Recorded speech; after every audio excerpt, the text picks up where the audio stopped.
Time now for the shout-off. Shout-out, you knew it would have to come from that wild finish at the Citrus Bowl. We're calling it the first annual Speed Weeks Award, better known as the Speedies. I throw up some confetti and hooray, we're done with Speed Weeks. Most of the experts kind of picked them 4, 5, 6 wins. At least one would be moving on to the state title game. The crowd got what it deserved. Meanwhile, not too far from here, and two of them play each other right here in the 8A state semifinals. New at 10, a surfer is proving that limitations are only in your mind, and he's getting ready to compete in a World Surfing Championship. Here's Adam Shadoff. When you hear Shawnee Walker explain why he fell in love with surfing, it's easy to understand how much it means to him. We pat on the water, the bills, the girlfriends, the stress, the chores that you had to do when you're living with your parents, well, all went away, you know. It's my church, you know. It's a great place to be. So great that this Lake Howell High School grad will be representing Florida and his country at the ISA Adaptive Surfing World Championships. Just the idea of surfing for the United States of America, it's a privilege and it's an honor. And all of this almost didn't happen, or maybe happened because of a major car accident Shawnee was involved in as a teenager nearly 3 decades ago. I was in a coma 28 days, hospital 3.5 months. I woke up, looked down, and I was hooked to the IVs. And I was in the hospital, I looked down, I missed a leg. He'd had his spleen removed, left leg amputated below the knee. Doctors initially gave him just a 10% chance to live and told him he'd absolutely never surf again. But Whitaker did survive, and with some huge encouragement from family and friends, got back up. A generous doctor, for no cost, outfitted Shawnee with a special prosthetic leg that's waterproof and moves so he could get back onto the board again and back surfing at a highly competitive level, providing some inspiration for others. It's emotional, you know. When someone says you inspire them in some sort of way, it's an honor for one, you know. And now he heads to California next week for the Adaptive Surfing World Championships, where surfers with physical challenges from across the globe will compete for the title. People often ask Shawnee if he could go back to the day of the accident, erase it, wipe it clean, bring his leg back, would he? He says no, and I believe him. I look at December 16th, 1989, the best day of my life. My last section of my gain, you know. Lost half my leg, but I gained so much more of life, I believe. From New Smyrna Beach, Adam Shadoff, Fox 35 Sports. Yeah, it's really cool to see him talented as well, for sure. Good for him. 4 Central Florida area teams came into the state football semifinals tonight. At least one would be moving on to the state title game next week at the Citrus Bowl. Let's start in 8A, state semis. Osceola hosting West Orange. We assume it would be a ground and pound game, turned into a high-scoring affair, at least for the Cowboys. First quarter, you're not going to arm tackle Ladarian Wilson. Don't be ridiculous. University of Virginia commit, 63 yards, the opening score, 7-zip. Cowboys had the Warriors stunned early. Young Malcolm Davidson, just a sophomore, he's quick. He's got reservations for 6, 70-plus yards, 14-0 Osceola. West Orange had a couple of very nice drives. Woody Barrett, the Auburn commit, finds Naquan Reynolds for the touchdown, but holding would bring this touchdown back. There's the flag. Later, it's Barrett to Eddie McDoom. He's got offers from Michigan and Alabama. Can't bring it in inbounds. Couldn't do much, could the Warriors. Osceola rolls 35-14. Wow. Cowboys will face Flanagan in the championship game. Bishop Moore visiting Tampa, Jesuit in the 5A semis. There's absolutely nothing wrong with bubble baths. Let's get that clear. First quarter, no score. Daniel Boone hands off to Malik Davis. He gone. Tigers single-season rushing record holder adds to the scamper there. Opening score 7-0, but the Hornets have a lot of sting in them. Colin Hartman pushed the pile, young fella. Plows to pay dirt to tie it up at 7. Hornets win 28-14. They'll play Wakulla in the 5A state title game.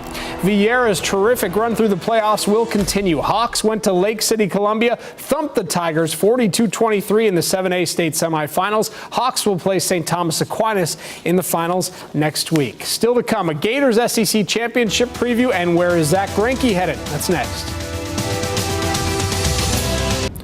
All right, welcome back. If you're a Gator fan, and I told you before the season that you'd be playing for the SEC title, you'd have been thrilled. So despite some poor play the last few weeks, first-year head coach Jim McElwain seemed pretty optimistic on Friday, despite having to play a heavily favored Alabama squad tomorrow. Forward to this, looking forward to this event. This has been a season of discovery for us from the time we took over about a year ago today, I think. And you know what? It's been a lot of fun, and I can see how much we have to go. The only team that's hotter than the Magic in the entire NBA is the undefeated Golden State Warriors. Orlando's cruising a 5-game win streak. Play the Clipper squad tomorrow. That's likely missing both Chris Paul and former Magic star J.J. Redick. Orlando's coming off a huge win at the Jazz last night. According to multiple reports, Apopka High School grad and now former Dodgers ace Zach Greinke is going to get paid again. Multiple reports say he signed a 6-year, $206 million contract with the Arizona Diamondbacks of all teams. The 32-year-old led the majors with a 1.66 ERA this season. Drinks are on him. And that's it for the Fox 35 Sports Zone. I'm Adam Shadoff. Adam Shadoff is joining us now live from Daytona Beach with all the action. Adam, good to see you. I know it's been a busy day with Media Day, and things are a little quieter now tonight.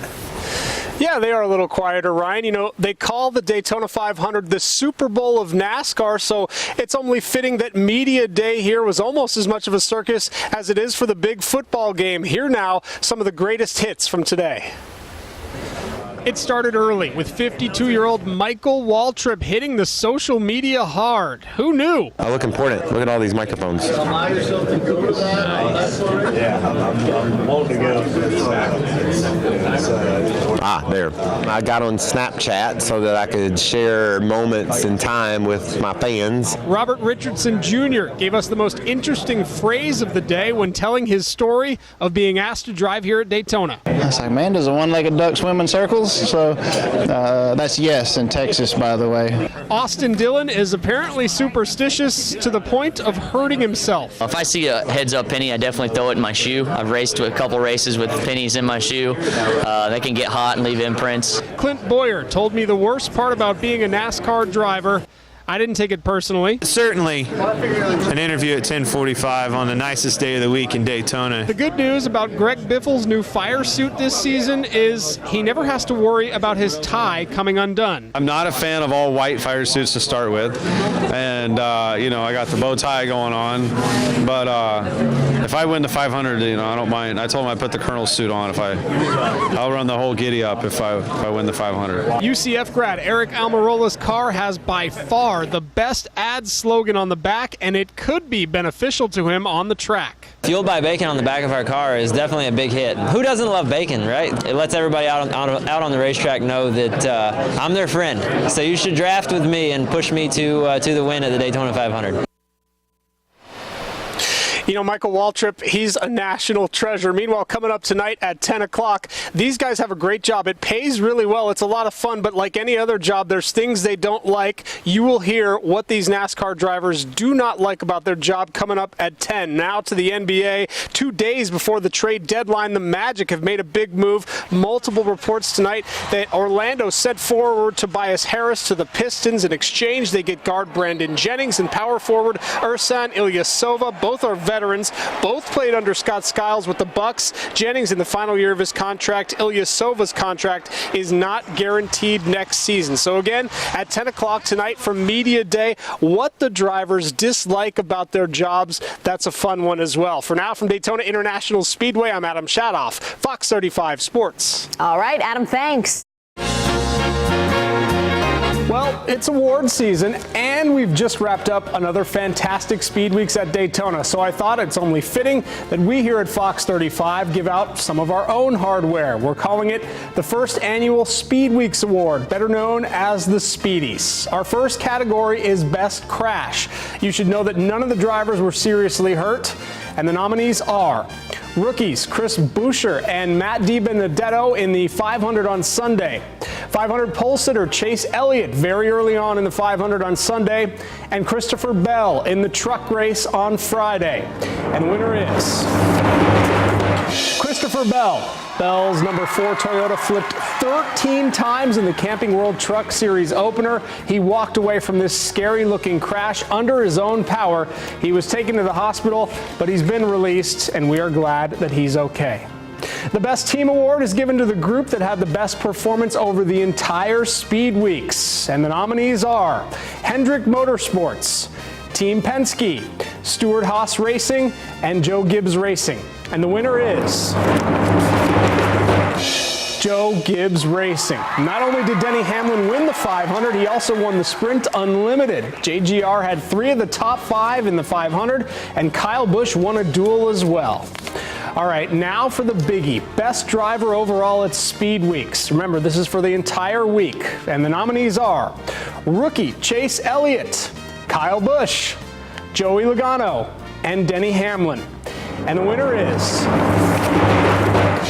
no surprise here, it's Denny Hamlin. All he did was win his first Daytona 500, also won the Sprint Unlimited, and he was 5th in the Can-Am Duel. What a week.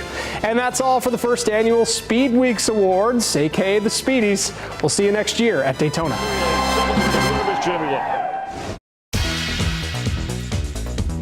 Time now for the shout out. You knew it would have to come from that wild finish at the Citrus Bowl earlier today. What a day for Kyle Larrin. He had an early game goal waved off because of a questionable offsides call. He got the Lions on the board in stoppage time and gave everyone hope. And then just 30 seconds later, he laid off the ball on an assist to Adrian Vinter for the game-tying goal.